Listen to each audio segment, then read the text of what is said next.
조현근 집사님 기도 인도해 주시겠습니다.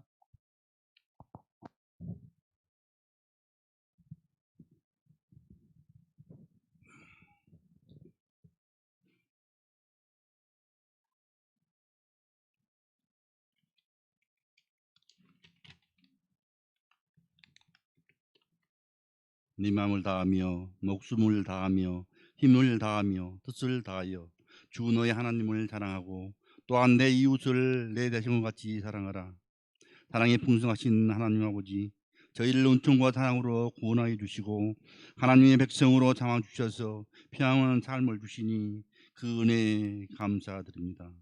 저희들이 삶 속에서 놀라운 은혜와 사랑으로 인도하여 주시니 감사와 찬양을 올려드립니다. 지난 주간도 저희를 지켜주시고 오늘 거룩한 날을 허락하시니 하나님 아버지께 나와 예배를 드리며 신령한 교제를 통해 주님과 만날 수 있게 인도하여 주시니 또한 감사드립니다. 주님께서는 저희들에게 각별한 은혜와 사랑 속에서 배려해 주셨건만 저희는 주님의 귀한 사랑을 깨닫지 못하는 때가 너무나 많이 있습니다. 지금까지 사는 것이 나 자신의 능력으로 살았는 줄 알았습니다. 남을 배려하지 않고 오직 나만을 위한 삶을 살아가는 저희들에게 사는 목적이 무엇인지를 깨닫게 하여 주신 주님께 진심으로 이 시간 감사를 올리옵나이다. 주님, 이 시간 우리의 무리함과 약함을 주님의 보혈로 씻어주시고 메말라 있는 저희들의 심령에 예배드리는 이 시간 성령의 역사하심으로 따뜻한 가슴을 허락하여 주셔서 우리 각자에게 말씀하시는 주님의 음성을 듣게 하여 주시옵소서. 그래서 이제는 우리의 삶이 변화되어서 지금보다 더 하나님의 자녀답게 베풀고 나누어주며 살아갈 수 있도록 은혜를 베풀어 주시옵소서. 특별히 교회를 위해 기도합니다. 주님의 핏값으로 이곳에 우리 교회를 세우게 하여 주신 주님께서 이끌어 주신 분을 믿고 감사를 드립니다. 주님께서 친히 영으로 세워주신 귀한 재단위원이 약해져가는 진리의 횃불을 다시금 불태우는 교회가 되게 하시고 이 재단을 통하여 주님 앞으로 나온 성도님들이 믿음과 사랑과 소망 속에서 가득 차서 위로는 하나님을 경외하고 아래로는 이웃과 형제를 사랑하는 아름다운 교회가 되게 하여 주시며 일어나 빛을 발하는 교회로 세워 주시옵소서. 빈자리가 너무 많이 차고 넘치게 많은 영혼들로 채워주실 것을 믿습니다. 코로나19가 세계적으로 전염되고 있습니다. 그럴수록 저희들은 크리스찬의 본분을 다하며 믿음을 굳건하게 하여 말씀으로 무장하는 삶을 살아가기를 원합니다. 오늘 또 주님께서 귀하게 되시는 당의 사자 목사님을 단위에 세우셨습니다. 생명의 말씀을 전파하실 때에 인간의 모습을 감춰주시고 하나님의 성령으로 충만케 하되 성령의 능력의 장중에 붙들어 주시며 엘리야에게 주셨던 영역을 변화하여 주옵소서.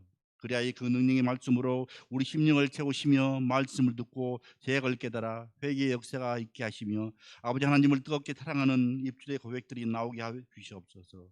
정중한 기도를 준비하여 드리는 찬양도 주님께서 기쁘게 받아 주시옵소서. 우리가 예배를 드리는 이 시간 신령한 진정으로 드리는 향기로운 예배로 인도하여 주실 줄 믿고 살아계신 예수님의 이름으로 감사하며 기도하옵나이다. 아멘.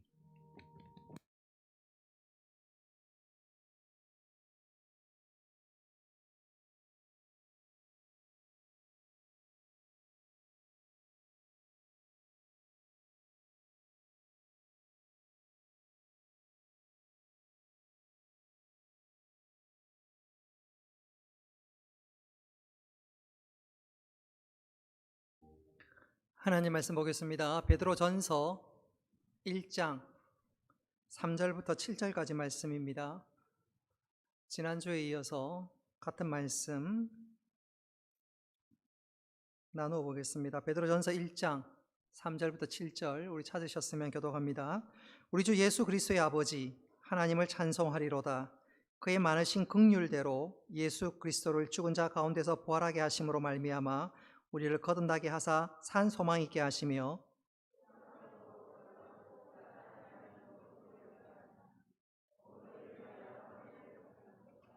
너희는 말세에 나타나기로 예비하신 구원을 얻기 위하여 믿음으로 말미암아 하나님의 능력으로 보호하심을 받았느니라.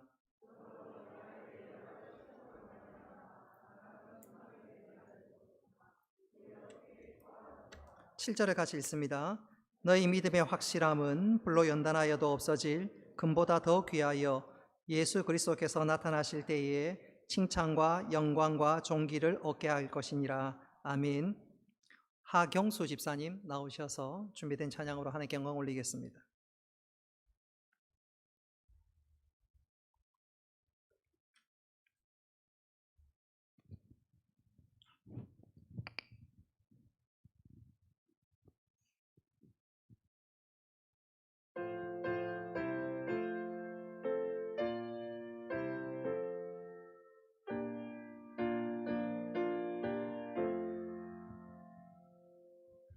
기쁠 때나 슬플 때나 도우시는 사랑의 주, 기쁠 때에 찬양하고 슬플 때 기도합니다.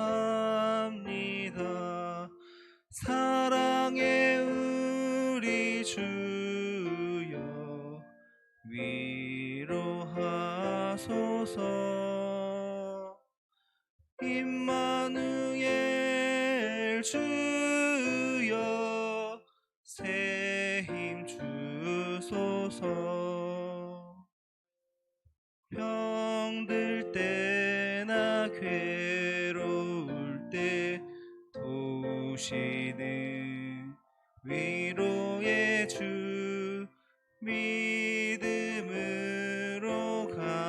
간구하니 연약함 고쳐주소서.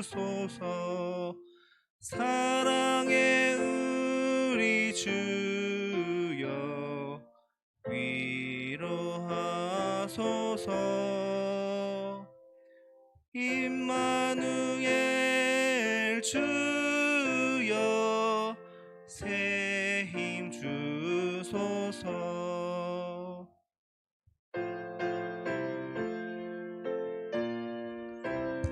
418장 3절 우리 함께 찬송합니다. 바쁠 때나 고달플 때 도우시는 능력의 주, 힘이 없고 지칠 때에 내 손을 잡아주소서. 사랑의 우리 주여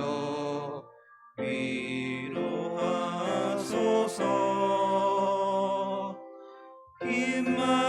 임마누엘 주여 새 힘 주소서. 아멘. 하나님께서 기쁘게 받으신 줄로 믿습니다. 예. 우리 박옥미 집사님이 정말 귀한 아들 잘 낳으신 것 같습니다. 예. 이 찬양 많이 안 불러봐가지고 생소하신 분들도 적지 않아 있을 건데 큰 은혜와 위로가 된 줄로 믿고요. 또 이 찬송이 우리 대한민국 오늘 찬송가 밑에 보십시오. 유호준 해가지고 1981년도에 작사 작곡이 되었습니다. 그래서 우리 한국 정서와 좀 이렇게 좀 많이 이렇게 다가오는 그런 찬송이라고 할 수가 있겠습니다. 자, 오늘 이 시간에는 우리에게는 산 소망이 있습니다라는 제목으로 말씀을 전하도록 하겠습니다. 우리 앞뒤 좌우로 한번 인사하겠습니다. 주여 한번 더 합시다. 제 믿음에 전성기를 주옵소서. 제 믿음에 전성기를 주옵소서. 코로나19가 온 세상을 휩쓸지만 그럼에도 불구하고 올 한 해 우리의 믿음의 전성기가 구가되는 복된 한 해가 되시기를 주님의 이름으로 축복합니다. 이번 주간에 제가 지도했던 목사님, 제가 부목사 시절에 청년이었던 친구가 목사가 되어서 저에게 찾아왔고 함께 식사하면서 들은 얘기인데 깜짝 놀랐습니다. 그 목사님 말로는 자기 친구가 황아무개 집사님인데 모든 민족교회 출신입니다. 이번 코로나 때 떼돈을 벌었다는 거예요. 어떻게 해서 떼돈을 벌었냐면 이 친구가 황아무개 집사님인데 청년의 시절에 중국에서 오래 살았고 또 중국어도 굉장히 잘하고 또 중국의 문화와 풍습에 대해서 잘 알고 있답니다. 그러던 차에 이번에 코로나19가 딱 왔는데 중국에 이게 필요하겠구나 싶어서 비접촉 온도계 있지요. 그걸 20만 개를 구입했대요. 그리고 그 20만 개를 중국에 팔기도 하고 또 그 소식을 듣고 한국 정부에서도 또 이렇게 비접촉 온도계를 사니까 또 팔기도 하고 20만 개입니다. 20만 개. 여러분 20만 개를 개당 2만 원만 남기면 얼마입니까?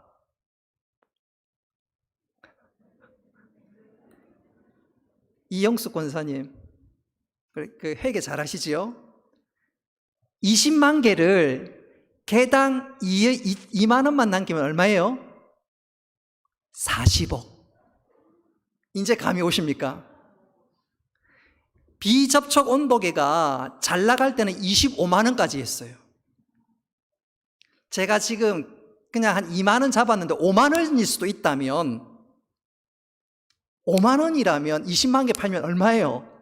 100억입니다. 100억.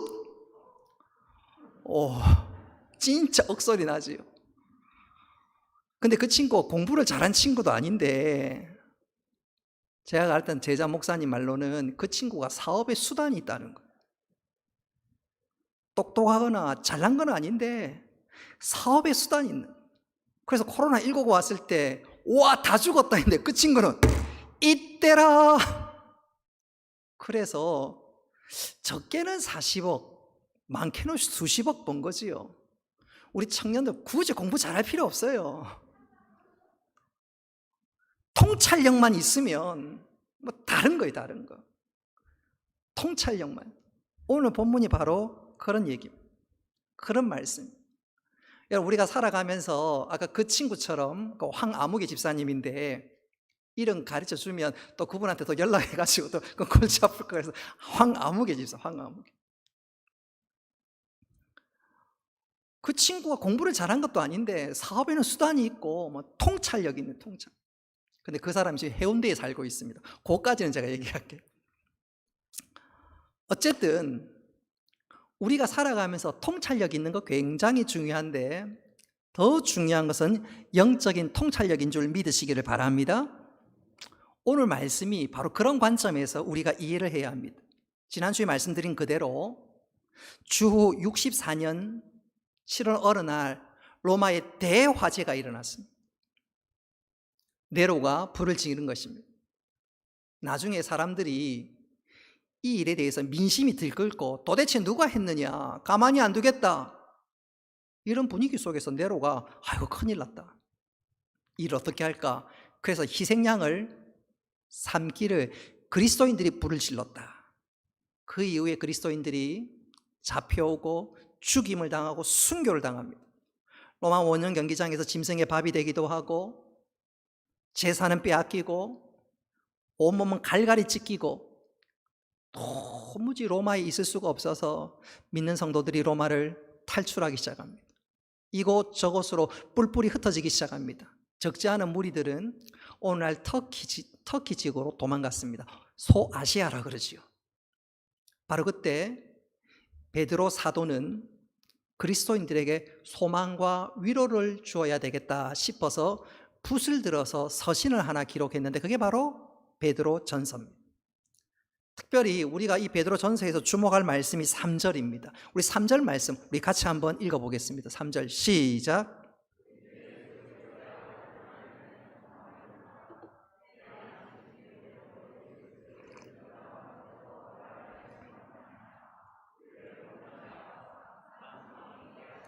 아멘. 오늘 3절 맨 마지막에 나오는 산소망, 재산을 빼앗기고 가족들 가운데 목숨을 잃는 분도 있고 그래서 내가 겨우 도망쳤는데 낙심이 되고 좌절이 되고 어찌할 바를 모르는데 그 순간 베드로 사도는 붓을 들어서 아니야, 그럼에도 불구하고 우리에게 소망이 있어, 희망이 있어,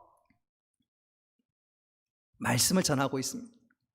도무지 희망이 없을 것 같은 그 순간에 소망이 있다고 얘기합니다. 왜 소망이 있고? 그것도 그냥 소망이 아니고 산 소망, 살아있는 소망이 있다고 얘기하는데 여러분, 베드로가 편지를 썼던 이 시대뿐만 아니라 우리 시대에도 어렵고 힘든 시간을 지나고는 있지만 그럼에도 불구하고 우리에게도 동일하게 산 소망이 있는 줄을 믿으시기를 바랍니다.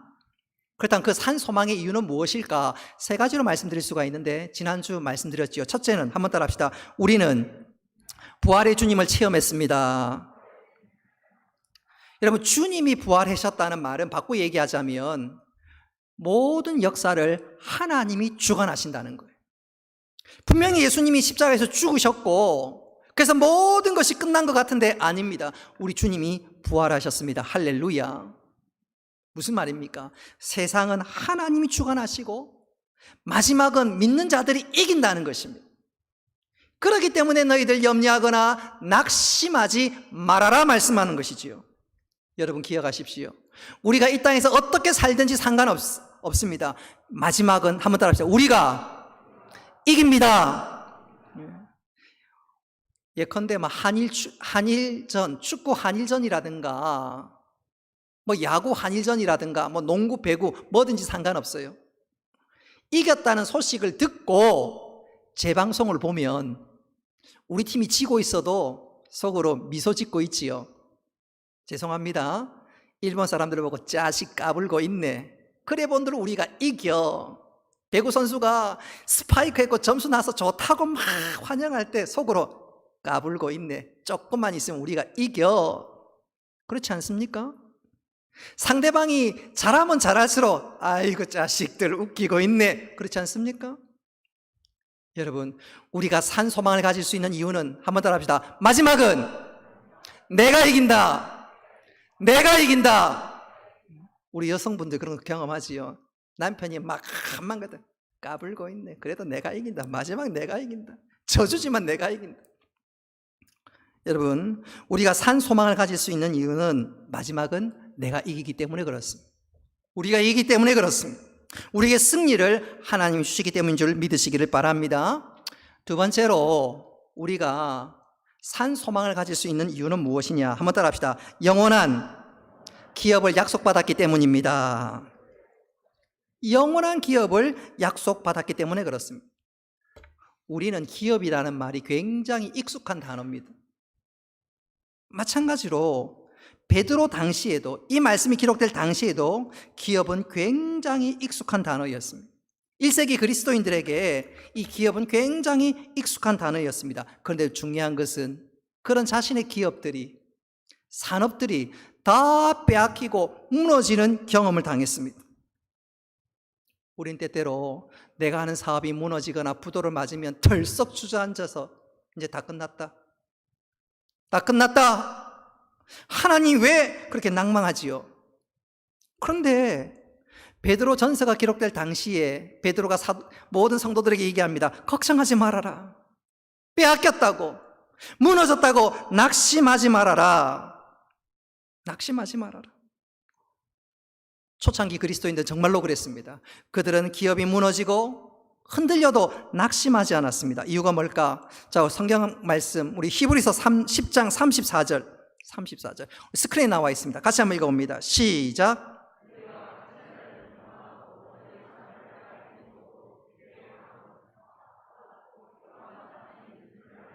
아멘. 빼앗기고 찢기고 삼킴을 당해도 기쁘게 여겼던 것은 이것보다 더 영구한 기업이 우리에게 있기 때문이라 그들은 그렇게 믿었기 때문에 그렇습니다. 바꿔 얘기하자면 1세기 그리스도인들이 천국에 관한 분명한 확신이 있었기 때문에 영원한 기업, 천국이 우리에게 있기 때문에 그들은 고난과 시련에 좌절하지 않았습니다. 바로 그것이 그들에게 생동하는 믿음의 근거였습니다. 오늘도 똑같은 말씀을 4절에서 하고 있습니다. 4절 같이 한번 읽어보겠습니다. 4절 스크린에 나와 있습니다. 다시 읽습니다. 시작.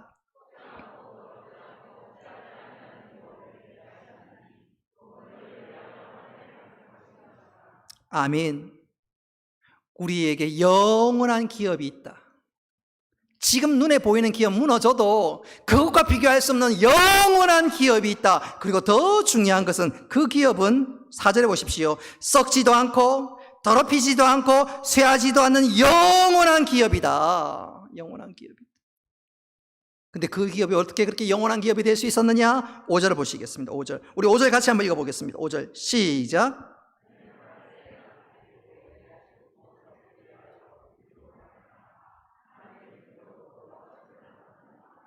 아멘. 이 하나님의 기업은 특별합니다. 왜 특별합니까? 하나님이 보호하십니다. 그래서 아무도 흔들 자가 없고 아무도 부도낼 수가 없습니다. 아무도 빼앗을 수가 없습니다. 다시 말씀드리면 초창기 그리스도인들은 천국에 관한 분명한 확신이 있었기 때문에 이곳은 내가 영원히 살 집이 아니고 내가 진짜 영원한 살 집은 저 천국이고 저 천국은 영원히 흔들리지 않는 기업이다. 그리고 그것이 나에게 준비되어 있다. 그것을 확신했기 때문에 그들은 흔들리지 않았습니다. 좀 다른 말로 표현해 볼까요? 여러분 여행을 가거나 혹은 캠핑을 가면 집보다 편하진 않아요. 그렇지 않습니까? 아무리 집보다 좋아도 화려해도 시설이 좋아도 집보다는 편하지 않습니다.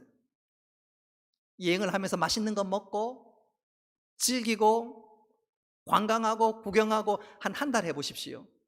집이 간절합니다. 집이 간절해요.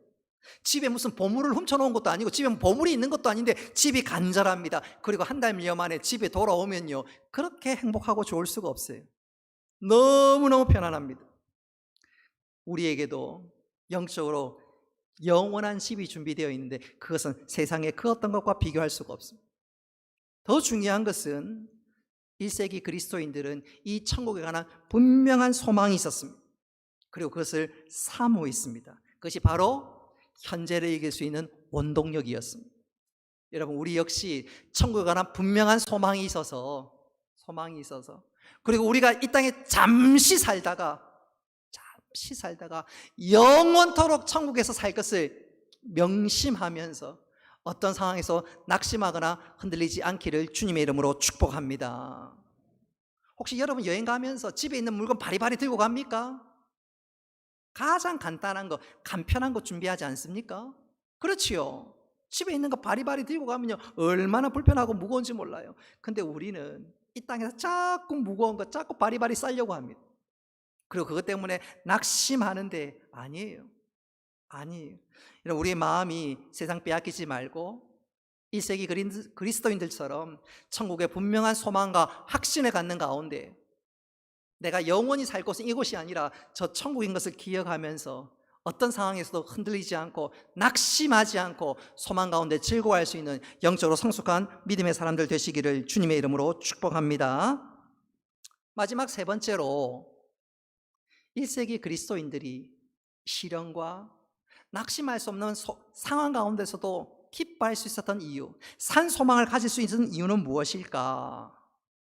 그것은 그 시련이, 그들이 당하고 있는 그 시련이 결국은 믿음의 유익함으로 만들어 주실 것을 믿었기 때문에 그렇습니다. 우리 6절 말씀 같이 한번 읽어보겠습니다. 6절 다 같이 읽겠습니다. 시작.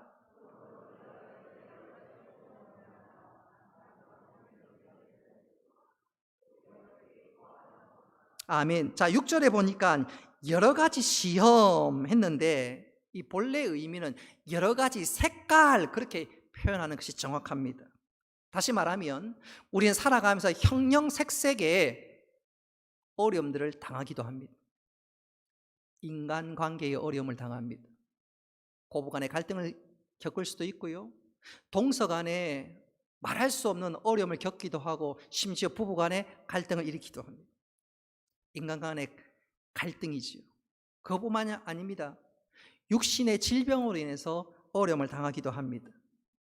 아마 나이가 50, 60 점점 들어가면 원하던 원치 않든 내 몸에 질병이 하나씩 둘씩 쌓여갑니다.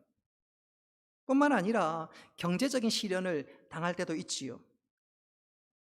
우리가 이처럼 인간관계의 어려움, 경제적인 어려움, 육신의 질병, 여러 가지 어려움들을 당하면 우리는 근심을 합니다. 걱정을 합니다. 믿음이 좋건 나쁘건 상관없이 우리에게 근심, 걱정은 찾아옵니다. 그리고 그것은 굉장히 자연스럽습니다. 그러나 성도들은, 믿음의 사람들은 그것을 극복할 수 있어야 합니다. 할렐루야. 성도 간의 근심은, 우리 성도들이 가지는 근심은 잠깐이어야 합니다. 근심이 찾아올 때 근심할 수 있습니다. 그것은 아주 자연스럽습니다. 그러나 그것은 잠깐이 되어야 하고, 그 잠깐을 넘어서 우리 시선을 하나님께 향할 수 있어야 합니다.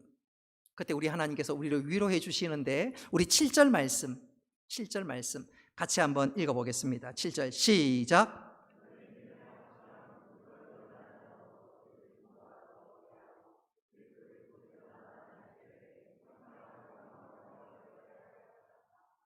아멘. 자, 우리가 근심이 찾아올 때 우리의 시선을 하나님께 향하면, 주님을 의지하면, 우리 하나님께서 그 시련을 어떻게 해요?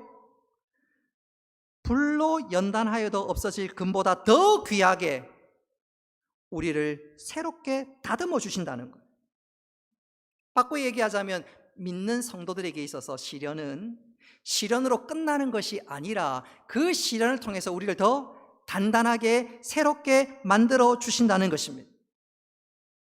그래서 시련이 우리에게 유익한 것이지요.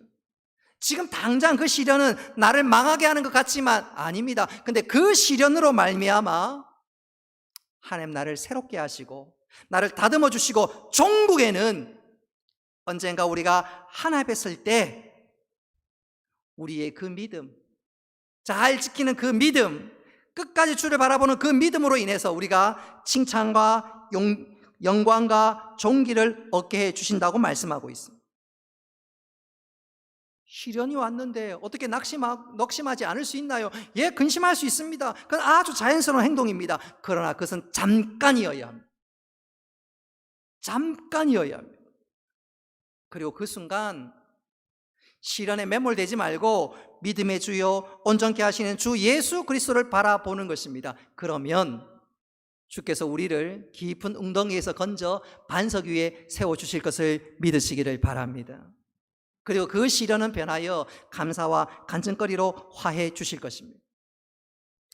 여기에 관련돼서 간증하라면 제 간증뿐만 아니라 제가 섬겼던 교회에서 겪었던 여러 가지 간증을 소개할 수 있겠지만, 시간 관계상 결론적으로 말씀드리면, 여러분, 우리가 당하는 시련, 그것으로는 끝나는 것이 아닙니다. 제가 지난번에도 한번 말씀드렸다시피 우리가 사망의 음침한 골짜기를 지날 때, 여러분, 목자는 낭떠러지로 인도하지 않습니다. 반드시 그 낭떠러를 지나서, 골짜기를 지나서 푸른 초장, 쉴만한 물가로 인도하시는 줄 믿으시기를 바랍니다. 그래서 시련을 올 때, 시련 때문에 잠깐 근심할 수 있지만 그때야말로 믿음을 발동할 때입니다. 믿음의 주요 온전케 하시는 주 예수 그리스도를 바라보는 것입니다. 따라가는 것입니다. 그럴 때 기필코 하나님께서 우리 은혜 자리로 인도하실 뿐만 아니라 오늘 주신 말씀 그대로 종국의 칭찬과 영광과 존귀를 얻게 하게 하실 것을 믿으시기를 바랍니다. 그래서 오늘 베드로 사도가 특별히 이렇게 얘기합니다.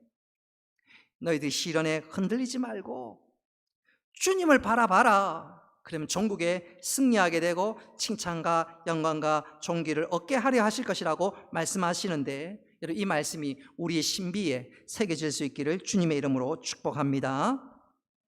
이제 설교를 마무리할까 합니다. 제가 설교 서두에 제가 가르쳤던 청년, 지금은 집사님이 되었어요. 그분이 코로나19 때문에, 아니 19 덕분에 모두가 죽겠다고 아우성씨는 그때 그에게는 특별한 통찰력이 있었습니다. 그 통찰력으로 40억인지 50억인지는 모르겠지만 짧은 몇 개월 사이에 엄청난 부를 거머쥐었습니다.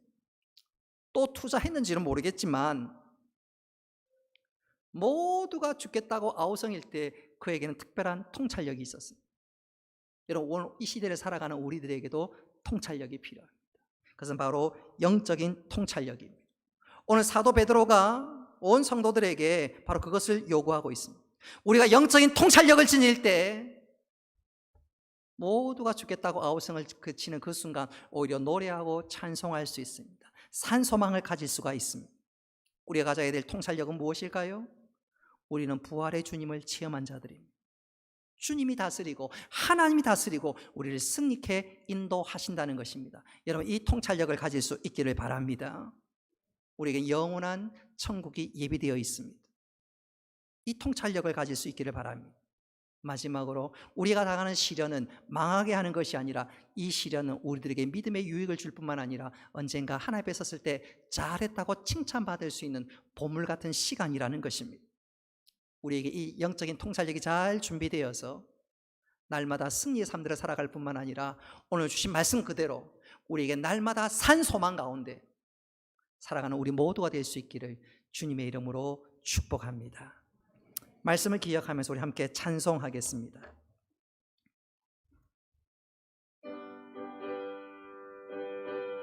나의 영원하신 기업, 나의 영원하신 기업, 생명보다 귀하다. 나의 갈 길 다가도록 나와 동행하소서. 주께로 가까이 주께로 가오니 나의 갈 길 다가도록 나와 동행하소서.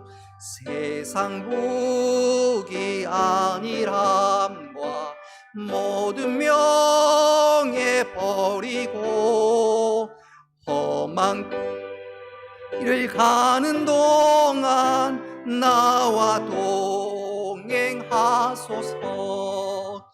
주께로 가까이 주께로 가오니 나의 갈 길 다가도록 나와 동행하소서. 어두운 골짝 지나가며 험한 바다 건너서 천국 문에 이르도록 나와 동행하소서. 주께로 가까이 주께로 가오니 나의 갈 길 다가도록 나와 동행하소서.